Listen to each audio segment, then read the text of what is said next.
बिस्मिल्लाहिर्रहमानिर्रहीम। अस्सलाम वालेकुम। मेरा नाम लुबना राज हुसैन है। मैं एक कंसल्टेंट फ़िज़ियोथेरेपिस्ट हूँ और जो टॉपिक मैं आप लोगों के लिए लेकर आई हूँ हेडेक और उसके डिफरेंट टाइप्स का। तो बिना टाइम वेस्ट किए हम अपना टॉपिक स्टार्ट कर लेते हैं। तो जी, सबसे पहले WHO ने कुछ बात कही थी, हर बंदा अपनी लाइफ में, मतलब कि ईच एंड एवरीवन, आप हेडेक को कभी ना कभी लाइफ में एक्सपीरियंस ज़रूर करते हो, चाहे वो थोड़ी देर के लिए हो और या फिर बहुत ज़्यादा देर के लिए हो। फिर आई गेस एक बार तो बहुत कम कह दिया। अच्छा, अब हेडेक को डिफ़ाइन कैसे करना है? हेडेक को सिंपल लफ्ज़ों में डिफ़ाइन किया जाता है पेन के हेड में होना, किसी भी पार्ट में होना, किसी एरिया पे होना, उसको आप हेडेक कहोगे। और इसकी जो कॉज़ होती है, इसकी ड्यूरेशन, इसकी इंटेंसिटी, इसी की बेस पे हमने डिफरेंट टाइप्स बना दिए हेडेक की, कि कॉज़ क्या होगी, उसी कॉज़ की बेस पे बन गई, उसकी ड्यूरेशन की बेस पे बन गई, उसकी इंटेंसिटी की बेस पे बन गई। तो इसी तरीके से हम क्लासीफाई कर देते हैं हेडेक को। जो मेजर हमारे पास दो एक्सेप्टेबल टाइप्स ऑफ हेडेक हैं वो है प्राइमरी और सेकेंडरी। अब प्राइमरी हेडेक क्या है? प्राइमरी मीन्स कि जो कॉज ऑफ हेडेक है वो खुद हेड होगा, डिजीज़ जो होगी खुद हेड की होगी, कॉज खुद हेड होगा, चाहे सेंसिटिव स्ट्रक्चर्स उसके बन रहे हैं, मतलब जस्ट अराउंड द हेड अगर आपका पेन हो रहा है और उसकी कॉज हेड ही है, कोई अंडरलाइंग आपकी कोई डिजीज़ पैथोलॉजी नहीं है, तो ऐसे हेडेक को हम क्लासीफाई करते हैं प्राइमरी में। और सेकेंडरी हेडेक कौन से होते हैं? वो कॉजेज़, वो हेडेक जिसकी कॉज जो होगी अंडरलाइन कोई कंडीशन, कोई पैथोलॉजी या कोई अंदर कोई मसला अंडरलाइन चल रहा होगा जिसकी वजह से हेडेक आ रहा है। और ऐसे का ट्रीटमेंट भी हमेशा सेकेंडरी हेडेक का होता है कि अंडरलाइन डिजीज़ या कोई पैथोलॉजी या कुछ भी है उसे ट्रीट कर दिया जाए तो वो हेडेक जो होता है वो रिजॉल्व कर जाता है। और प्राइमरी जो होता है इसमें हमें खुद उस हेडेक को रिजॉल्व करने के लिए, उस हेडेक को रिजॉल्व करने के लिए हमें कुछ इंपॉर्टेंट चीज़ें देखनी पड़ती हैं जो कि हम बारी बारी करके देख लेते हैं। सबसे पहले प्राइमरी में हमारे पास 3 टाइप्स यहाँ लिखी हुई हैं, टेंशन, क्लस्टर और माइग्रेन। और सेकेंडरी में हमारे पास डिफरेंट आती हैं, ये बहुत कम है, इससे भी ज़्यादा होती हैं। मतलब सेकेंडरी में आपने सिर्फ ये याद रखना है कि सेकेंडरी हेडेक जो होता है अंडरलाइन किसी भी कंडीशन की वजह से हो सकता है। और ये कुछ कंडीशंस यहाँ पे लिखी हुई हैं, जैसे sinus headache, hormonal headache, caffeine headache, exertional headache, HTN hypotensive headache, rebound headache, post traumatic headache, ice cream headache भी होता है, थंडर क्लैप हेडेक भी होता है। या ऐसा मैं सारे करके आपको बताती जाऊँगी। तो हम स्टार्ट कर लेते हैं पहले प्राइमरी से। अच्छा, यहाँ पे कुछ लोकेशन दी हुई है इस पिक्चर में, आपको जो दिख रही है इस टाइम स्क्रीन पे। क्लस्टर हेडेक में एक आई के अराउंड दिखाया हुआ है, माइग्रेन में पूरी हाफ साइड इन्वॉल्व है। इवन क्लस्टर में भी ऐसा होता है कि हाफ साइड भी कभी कभी इन्वॉल्व हो जाती है, या मोर देन दिस एरिया जो आपको इस टाइम शो किया वैसे ज़्यादा एरिया इन्वॉल्व हो जाता है। तो माइग्रेन भी यूनिलैटरल है। टेंशन हेडेक जो है वो एक बिल्कुल टाइट और प्रेशराइज्ड बैंड की तरह आपके हेड के अराउंड आपको फील होता है। और साइनस हेडेक आपको वहीं फील होगा जहाँ आपके साइनस पड़े हुए हैं, एथमॉइड वाले, ये डिफरेंट, तो आपको वहीं हेडेक फील होगा। सबसे पहले बात कर ली जाए टेंशन हेडेक की। अब टेंशन हेडेक जो है मोस्टली बायलैटरल होता है और सबसे ज़्यादा जो कॉमन हेडेक है वो टेंशन हेडेक ही है। इसकी लोकेशन जो है बायलैटरल अभी बताया। और इसका करेक्टर क्या है? इसका करेक्टर है आपका बहुत प्रेशराइज्ड, मतलब ये फील आपको कैसा होता है, ये आपको बहुत प्रेशराइज्ड फील होता है, टाइटनेस होती है और ऐसी टाइटनेस जो वैक्स और वेन की तरह फील होती है, मतलब आ रही है जा रही है, बहुत ज़्यादा आपको सिवियर पेन भी हो सकता है, डल भी हो सकता है, एक्टिंग सेंसेशन हो सकते हैं सारे सर के इर्द गिर्द, और टेंडनेस भी हो सकती है, सेंसिटिविटी ज़रूर हो सकती है, अराउंड नेक हो सकती है, फोरहेड हो सकती है, स्कैल्प के अराउंड हो सकती है, इसमें आपके शोल्डर के मसल्स इन्वॉल्व हो सकते हैं, वहाँ पे भी टाइटनेस हो सकती है। और इसमें आपका जो पेन है और इसकी जो ड्यूरेशन है वो वेरिएबल है, यानी कि डिपेंड करता है कि क्या कॉज बनी, कि वेरिएबल है, यानी कि कुछ मिनट के लिए भी हो सकता है, बहुत ज़्यादा टाइम के लिए भी हो सकता है। तो it depends from person to person, individual to individual. और इसके कोई एसोसिएटेड सिम्टम्स हमारे पास नहीं होते हैं। और इसका सोल्यूशन जो आपके पास है, अच्छा, एक और चीज़ यहाँ पे लिखा हुआ है कि ट्रिगर्ड बाय स्ट्रेस, कि ज़्यादातर टेंशन लेना, स्ट्रेस लेना, वो आपके जो पैरास्पाइनल मसल्स हैं उनको भी टाइट कर देता है, तो मसल्स इन्वॉल्व हो जाती हैं। तो इस तरीके से ये हेडेक हो सकता है। और इसका सोल्यूशन यही है कि ओवर द काउंटर आप क्या देते हैं, इसको मेडिसिन दी जाती है, यानी कि आपके एस्पिरिन दे दी जाती है, इबुप्रोफेन दी जाती है, नेप्रोक्सन दी जाती है, एसिटामिनोफेन दी जाती है, पेनाडोल, एक्स्ट्रा पेनाडोल, ये जो गोलियां हम लेते हैं टेंशन हेडेक के लिए, मोस्टली जब स्ट्रेस में होते हैं, टेंशन में होते हैं, सर के दर्द होता है, तो वो उसी टाइम पे हम OTC यूज़ कर रहे होते हैं। तो ये तब हमें हेडेक होता है और उसका यही हल होता है कि हम इसमें आपके एनसेड जो है वो यूज़ कर लें। ओके, नेक्स्ट है हमारे पास क्लस्टर हेडेक। क्लस्टर हेडेक जो होता है वो इसको जो मेनली हम डालते हैं वो ग्रुप ऑफ इडियोपैथिक हेडेक में डालते हैं या इसे एसोसिएट किया जाता है ट्राइजेमिनल न्यूरल्जिया के साथ। अब इसकी जो लोकेशन है वो यूनिलैटरल है और अराउंड वन आई है और इसका जो करेक्टर है वो क्विक, डीप और कॉन्टीन्यूस पेन होती है और एक्सक्रूशिएटिंग और एक्सप्लोसिव पेन भी हो सकता है, यानी कि बहुत ज़्यादा बहुत शदीद किस्म का दर्द होना। इसमें बहुत ज़्यादा पियर्सिंग पेन हो सकता है आँख के इर्द गिर्द, जैसे किसी ने छुरी डाल दी हो आँख के अंदर। और इसकी जो ड्यूरेशन होती है वो 30 मिनट से 3 घंटे तक रह सकती है। और इसके एसोसिएटेड सिम्टम्स भी आपको मिलते हैं, जैसे कि आपको नेज़ल कंजेशन मिल सकती है, आई टेयरिंग मिल सकती है, स्वेलिंग मिल सकती है, रेडनेस, फ्लशरिंग, स्वेटिंग भी मिल सकती है, नेज़ल कंजेशन साथ हो सकती है, आंखों से पानी जारी रह सकता है। और इसके अलावा इसमें आपको एसोसिएटेड सिम्टम्स में हॉर्नस सिंड्रोम सिम्टम्स भी मिल सकते हैं, जिसमें टॉसिस मिल सकता है आपको, यानी कि ड्रूपिंग ऑफ आईलिड हो सकता है, मायोसिस हो सकता है, यानी कि पर्सन होगा उसका प्यूपिल जो होगा वो डायलेट नहीं हो सकेगा, कंस्ट्रिक्टेड प्यूपिल होगा। इसके अलावा लैक्रिमेशन, नेज़ल कंजेशन वगैरह ये बता चुकी हूँ, ये चीज़ें भी साथ में आ सकती हैं। इसकी अगर कॉज की बात की जाए तो क्लस्टर हेडेक की जो कॉज है वो पहले बता चुकी हूँ, ये इडियोपैथिक में ज़्यादातर रखा जाता है, यानी कि इडियोपैथिक जो ग्रुप ऑफ हेडेक है उसमें रखा जाता है। और इसे हम न्यूरल्जिया के साथ भी, ट्राइजेमिनल न्यूरल्जिया के साथ भी एसोसिएट कर देते होते हैं। और इसमें जो हमारे पास एक सजेशन है वो ये है कि इसमें यानी कि कॉज की सजेशन ये है कि एबनॉर्मेलिटीज़ आती हैं आपकी बॉडीज़ बायोलॉजिकल क्लॉक में, यानी कहीं हाइपोथैलेमस में आ जाती हैं, जिसकी वजह से आपका जो सिस्टम होता है वो इस तरीके से रिस्पॉन्ड करता है डिफरेंटली और आपको हेडेक की एक कॉज बन जाता है। अब एक और चीज़ इसमें है कि क्लस्टर हेडेक जो होता है वो कॉमन होता है स्प्रिंग में, फॉल में, यानी सीजनल इस पर इफ़ेक्ट करते हैं, सीज़न इस पर इफ़ेक्ट करता है। सीजनल चेंजेस के साथ जो होता है ये ज़्यादा हो जाता है और मेन में ज़्यादा कॉमन होता है, 3 गुना ज़्यादा होता है मेन में एज़ कम्पेयर टू फीमेल। और इसका जो हमारे पास अगर ट्रीटमेंट की बात की जाए तो ऑक्सीजन थेरेपी होती है वो दी जाती है इन लोगों को, सुमाट्रिप्टान्स दिए जाते हैं, लोकल एनेस्थेटिक्स दिए जाते हैं जिसमें लाइडोकिन वगैरह आ जाता है, कोर्टिकोस्टेरॉइड्स भी हम इनको देते हैं, मेलाटोनिन दिए जाते हैं, टोपिरामेट्स दी जाती हैं, कैल्शियम चैनल ब्लॉकर्स भी दिए जा सकते हैं और ये चीज़ें इन्हें रिमिशन से प्रिवेंट कर सकती हैं। और ये कॉन्ट्राइंडिकेटेड भी होती हैं कोरोनरी आर्टरी डिजीज़ में और आपके सेरेब्रोवास्कुलर डिजीज़ में या फिर आपकी कार्डियोवास्कुलर डिजीज़ में ऐसे पेशेंट में हम नहीं देते। और अगली बात की जाए, नेक्स्ट हमारे पास है माइग्रेन या जिसे माइग्रेन भी कहते हैं। अच्छा, अगर इसकी सबसे पहले मैं आपको कॉज की बात बताऊं तो जेनेटिक प्रिडिस्पोजिशन इसमें बहुत ज़्यादा होता है कि ये ख़ानदान में होता है कि अगर रन करती है कि अगर आपके पेरेंट्स को है या फैमिली में है तो पॉसिबल है कि आपको भी हो सकता है, तो इसकी जेनेटिक प्रिडिस्पोजिशन बहुत ज़्यादा होती है। इसमें जो हमारे पास सजेस्टेड है वो ये है कि इरेगुलरिटीज़ आती हैं आपकी ब्रेन ब्लड सिस्टम में, आपके वास्कुलर सिस्टम में, जिसकी वजह से माइग्रेन प्रिवेल करता है। और माइग्रेन जो होता है वो डिसऑर्डर ऑफ रिकरेंट अटैक कहा जाता है, यानी कि इसके जो अटैक्स हैं वो बार बार आते हैं। लोकेशन इसकी यूनिलैटरल होती है। करेक्टर की बात की जाए कि पेन किस टाइप का होता है, इसका पेन जो होता है सबसे पहले ग्रेजुअल ऑनसेट होता है, यानी कि धीरे धीरे से बढ़ता है और एक पीक पे जाता है, इसीलिए हम क्रिसेंडो पैटर्न कहते हैं कि एक पीक आएगी, लाउडेस्ट पीक, जहाँ पे बहुत सिवियर पेन होगा, बहुत ज़्यादा पेन हो सकता है। अगर पेशेंट सोया हुआ तो उसको वहाँ से उठा सकता है, मॉर्निंग टाइम पे भी हो सकता है, किसी भी टाइम पे हो सकता है उनको। और इसका एक पैटर्न वो फॉलो करते हैं। इसकी जो इंटेंसिटी होती है वो मॉडरेट से सिवियर हो सकती है, उसकी ड्यूरेशन 4 घंटे से 72 घंटे तक रह सकती है, यानी कि 4 to 72 आवर्स तक ये प्रिवेल कर सकता है। पेशेंट को बहुत सिवियर पेन हो सकती है।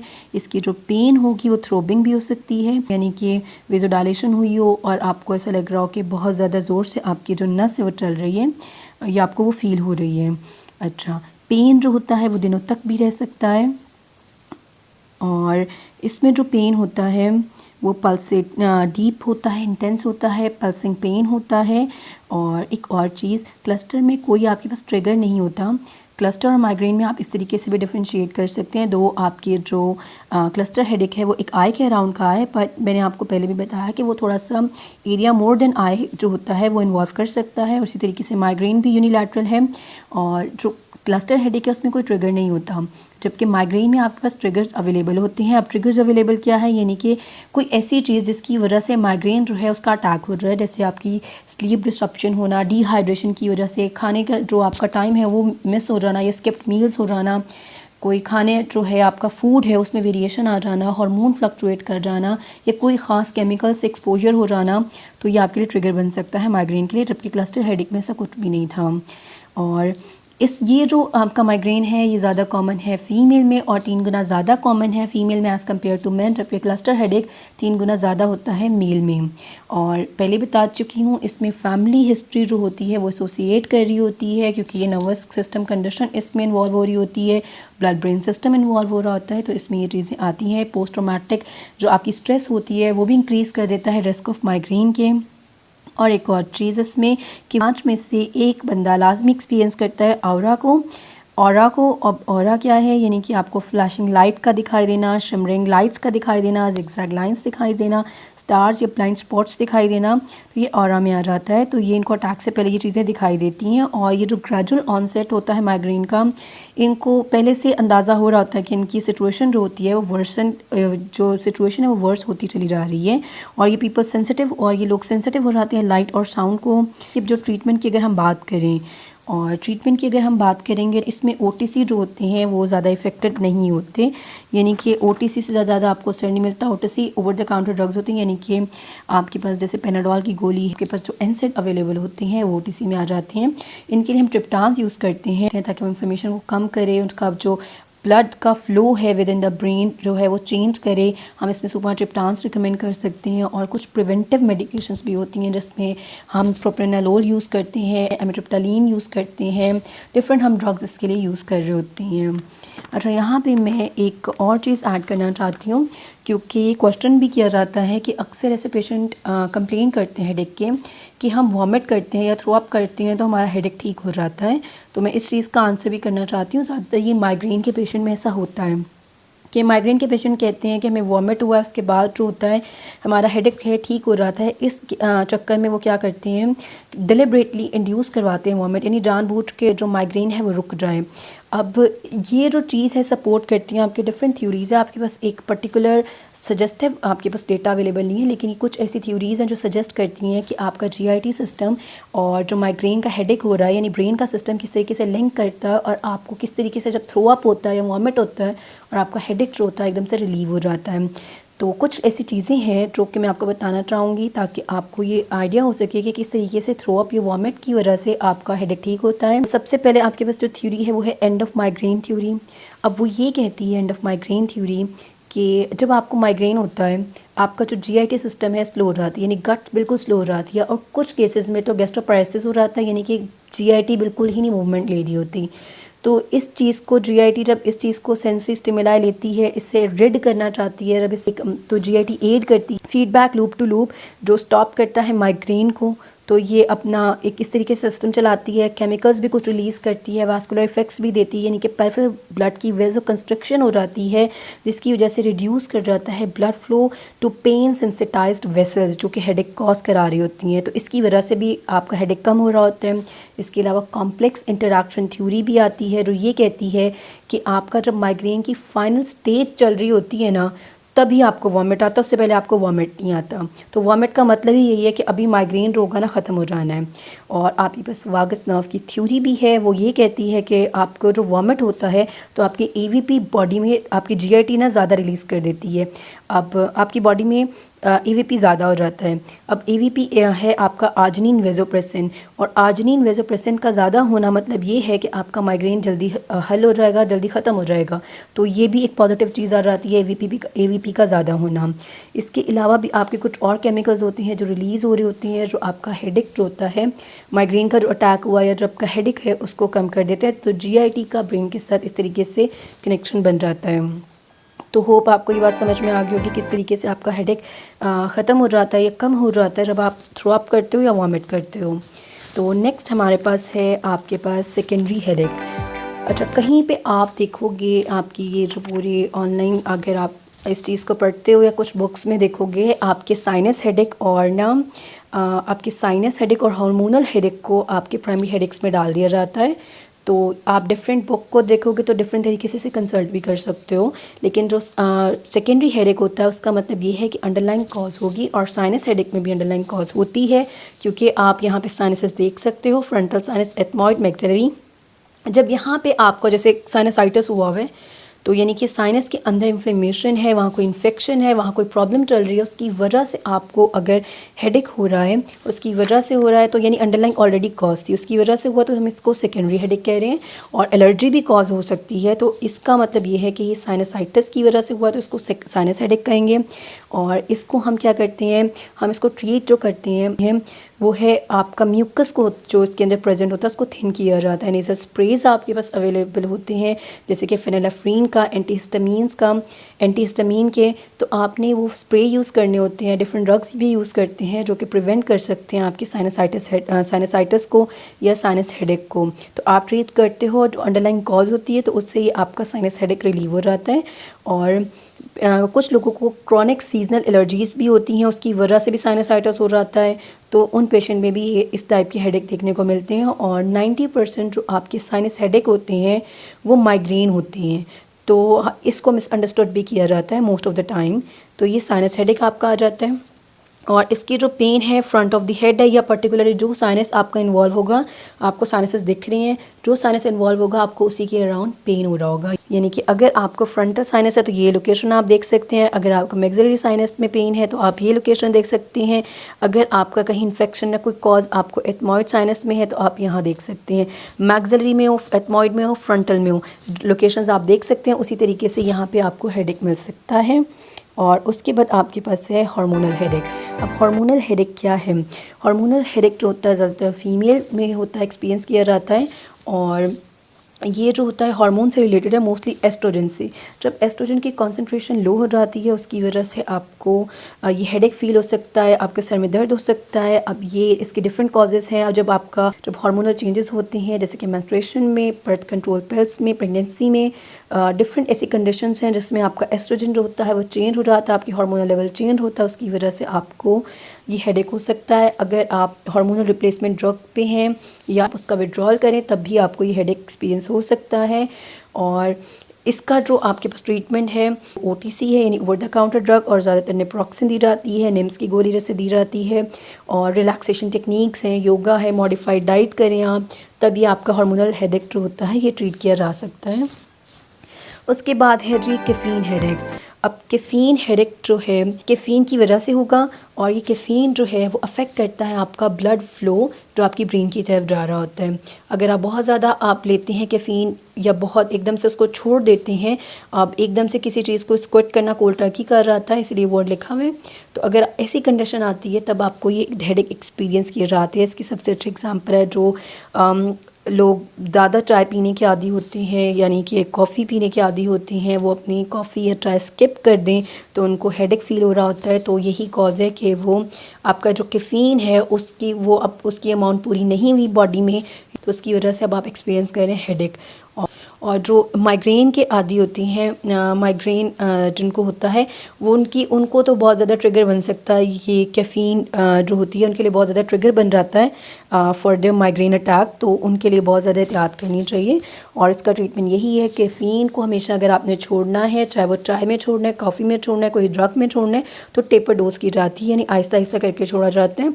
और अगर आप डोज अपनी लेना चाहते हैं तो उसको थोड़ी थोड़ी अमाउंट में ली जाती है, ताकि एक पर्टिकुलर टाइम पे ये आपको हार्म नहीं करे, आपको हेडेक या किसी और चीज़ की आपको इसमें कंप्लेन नहीं मिले। उसके बाद आपके पास है एग्जर्शनल हेडेक। एग्जर्शनल हेडेक तब होता है right after the period of intense physical activity. कोई भी ऐसी एक्टिविटी की जाए जिसमें आपकी बहुत ज़्यादा फोर्स लगेगी, वेट लिफ्टिंग किया है, रनिंग किया है, कोई भी ऐसी एक्टिविटी जिसमें बहुत ज़्यादा फोर्स लगेगी, उसमें आप ये हेडेक एक्सपीरियंस कर सकते हैं। और इसमें जो होता है आपका जो ब्लड होता है वो इंक्रीज़ कर जाता है स्कल की तरफ, इसीलिए आपको थ्रॉबिंग हेडेक मिलता है, दोनों साइड पे मिल रहा होता है, बायलैटरली मिल रहा होता है, तो आपको पल्सेटिंग सेंसेशंस मिल रही होती हैं। और ये रिजॉल्व कर जाता है कुछ ही मिनट्स के अंदर, कुछ ही घंटों के अंदर। और अगर बहुत सीवियर हो तो आप इसे एस्पिरिन, इब्यूप्रोफेन, जो OTC ड्रग्स हैं उससे इसको भी ठीक कर सकते हैं। उसके बाद है हाइपरटेंसिव हेडेक। हाइपरटेंसिव हेडेक तब होगा जब आपको हाइपरटेंशन होगा या एक इमरजेंसी वैसे कंडीशन बन जाती है, जब आपको हाइपरटेंशन में आपको इस तरीके से सीवियर हेडेक हो, एक इमरजेंसी कंडीशन है जो वर्क्स कर सकती है एक्टिविटी के साथ, पल्सेटिंग इसकी क्वालिटी होती है, आपकी विजन चेंज हो रही होती है, इसमें जगह सुन्न हो जाती है, टिंगलिंग सेंसेशंस भी आ रही होती हैं, नाक से खून भी बह सकता है, चेस्ट पेन भी हो सकती है, शॉर्टनेस ऑफ ब्रेथ भी हो सकती है। तो ऐसे केसेस में आपको फौरी तौर पे इमरजेंसी में लेकर जाना चाहिए और पेशेंट को चेक करवाना चाहिए, क्योंकि इनका हल यही है कि इनको हाइपरटेंसिव ड्रग्स दी जाती हैं, मेडिकेशन ये लेना स्टार्ट करते हैं तो आहिस्ता आहिस्ता इनका जो हेडेक होता है बिल्कुल ठीक हो जाता है। और इनका हल यही है, प्रेशर को मॉनिटर करते रहा करें, और एंटी हाइपरटेंसिव अगर ड्रग्स आप ले रहे हैं तो उसे टाइम से लें, अपनी डाइट को मॉडिफाई करें और योगा और एक्सरसाइज को अपनी लाइफ का पार्ट बनाएं। उसके बाद आपके पास है रीबाउंड हेडेक। अब रीबाउंड हेडेक क्या है? रीबाउंड हेडेक होता है आपको ओवर यूज़ ड्रग की वजह से, यानी कि आप जब बहुत ज़्यादा एक ड्रग ले रहे होते हैं तो उसके एक साइड इफ़ेक्ट आपको ये मिलने लग जाता है कि आपको उसी से हेडेक होने लग जाता है। फॉर एग्जांपल आप पैनाडोल ले रहे हैं उसको हल करने के लिए अपने हेडेक को, लेकिन आप ओवरडोज अगर उसकी करने लग जाएंगे तो वही पैनाडोल आपको नुकसान देगी और आपको उसकी वजह से ही हेडेक होगा।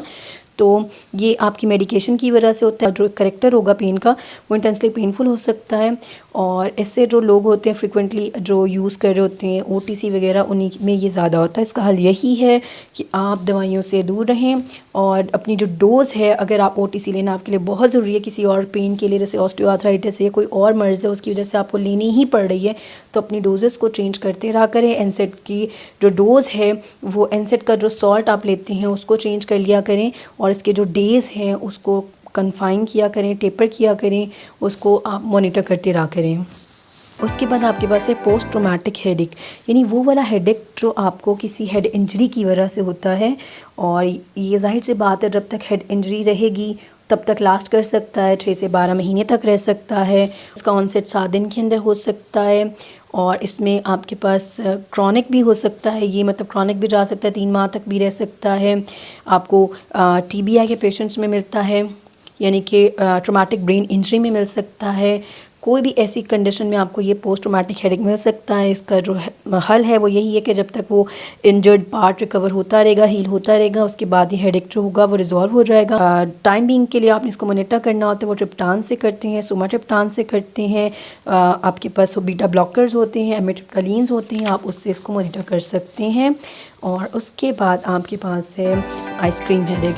आइसक्रीम हेडेक होता है जब आप एकदम से बहुत ज़्यादा ठंडा कुछ खा लें तो आपके सर में दर्द हो जाता है, तो वो उस टाइप की हेडेक को आइसक्रीम हेडेक कह रहे हैं। ज़्यादातर आइसक्रीम की वजह से इसमें क्या होती है, रैपिड कंस्ट्रक्शन हो जाती है आपकी ब्लड वेसल्स की, स्पेशली जो पैलेट पे आपके होती हैं वहाँ पे, और कॉमनली इसमें जो आपके ट्राइजेमिनल आपको है नर्व जो होती है वो भी इसमें क्या होता है, वेजो कंस्ट्रक्शन हो जाती है आपकी ब्लड वेसल्स की। और उसके बाद कॉमनली इसमें क्या होता है कि आपको वार्म करना चाहिए, अपना मुंह जो होना चाहिए, यानी कि अपने माउथ में गर्म पानी ले लेना चाहिए और उससे गार्गलिंग कर लेनी चाहिए।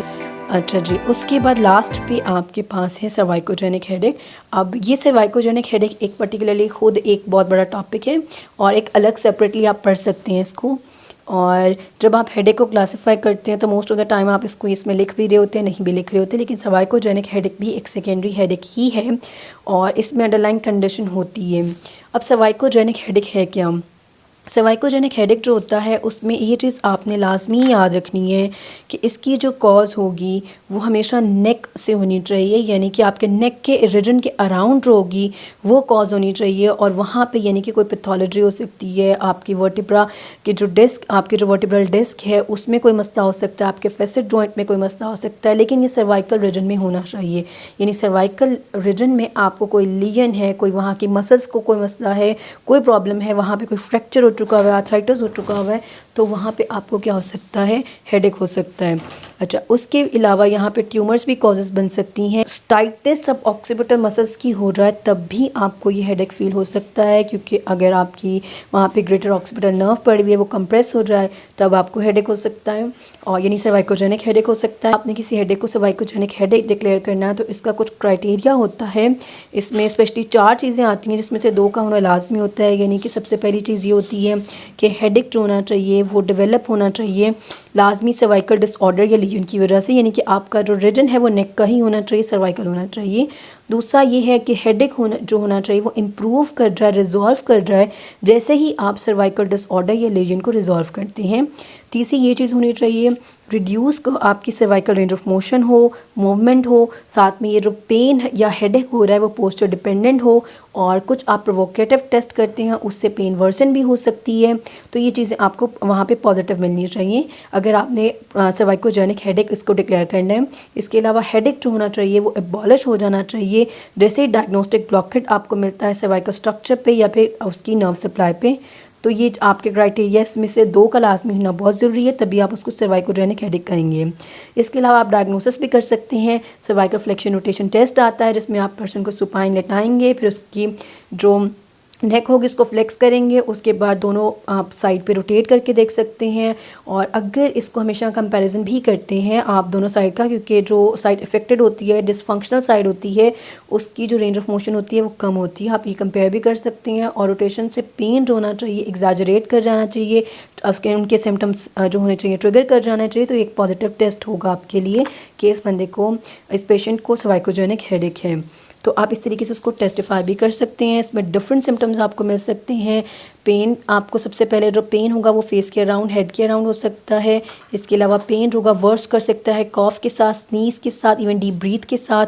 नेक स्टिफ हो चुकी होगी, इसमें भी आपको वॉमिट आ सकता है। और पेन शोल्डर में हो सकती है। अनकंफर्टेबल, आप बहुत ज़्यादा अनकंफर्टेबल होंगे ब्राइट लाइट में, लाउड नॉइज़ में, ब्लरी विजन भी आ सकती है।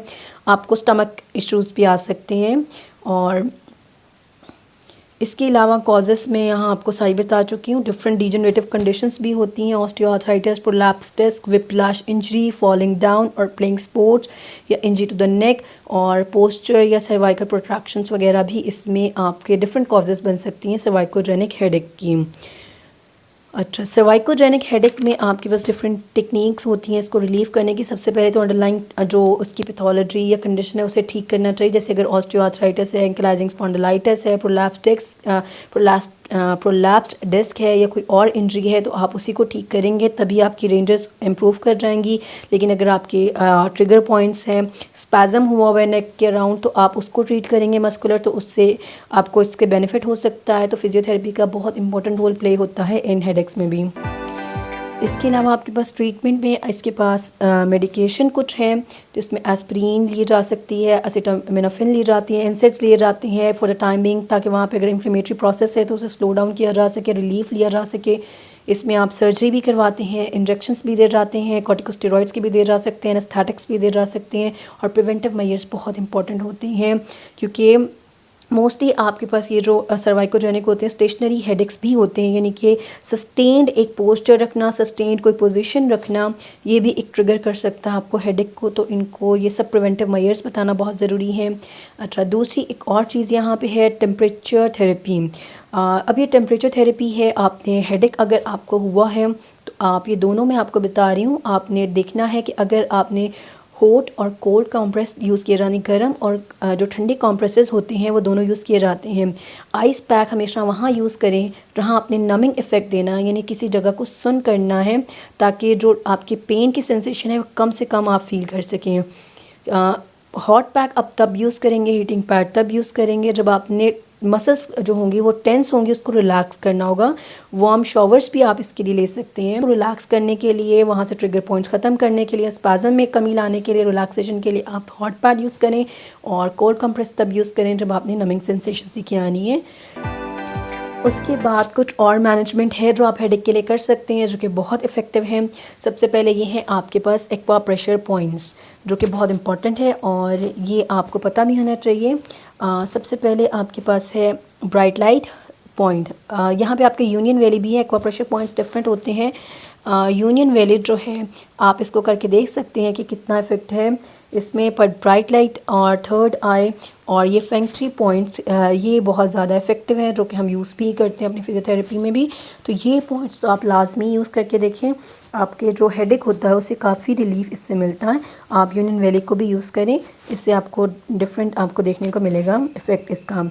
इसके अलावा आप अपनी डाइट को मॉडिफाई रखें कि आपकी डाइट कैसी है, इन सब चीज़ों को आप देखें। अगर एल्गोरिदम की बात की जाए, हमेशा हेडेक के ट्रिगर्स को देखा करें, अपनी स्लीपिंग हैबिट्स को ठीक रखा करें, एक्स्ट्रा वेट है तो उसको लूज़ करें, अपनी डेली योगा की या फिर वॉक की प्रैक्टिस रखें, आप मेडिसिन की ओवरडोजेस नहीं करें, और अगर आपके लिए अप्रोप्रिएट है तो आप प्रिवेंटिव मेजर्स ले रहे हैं तो प्रिवेंटिव मेडिकेशंस कुछ आपको सजेस्ट की गई हैं जैसे माइग्रेन के केसेस में, तब आप लाजमी उसको पर्टिकुलर टाइम तक लें ताकि आप नेक्स्ट अटैक से बच सकें। आपके पास फिजियोथेरेपी में डिफरेंट ट्रीटमेंट्स होते हैं, डिफरेंट आपकी एक्सरसाइजेस होती हैं, मोबिलाइजेशन होती है, जैसे कि आपकी प्रोट्रैक्शन करवाई जाती है, रिट्रैक्शन मोबिलाइजेशन दी जा रही होती है, जॉइंट्स को हेल्प करती है रिस्टोर करवाने में, मूवमेंट को, रेंज ऑफ मोशन को रिस्टोर करवाने में, इसके अलावा मसल्स को रिलैक्स करने में और ट्रिगर पॉइंट्स को रिजॉल्व करने में। तो आपने आइडेंटिफाई करनी है कॉज क्या है, ट्रिगर पॉइंट्स कॉज है, क्या कॉज है, उसके अकॉर्डिंग उसको ट्रीटमेंट देना है, तो इंशाल्लाह वो बेहतर हो जाएगा।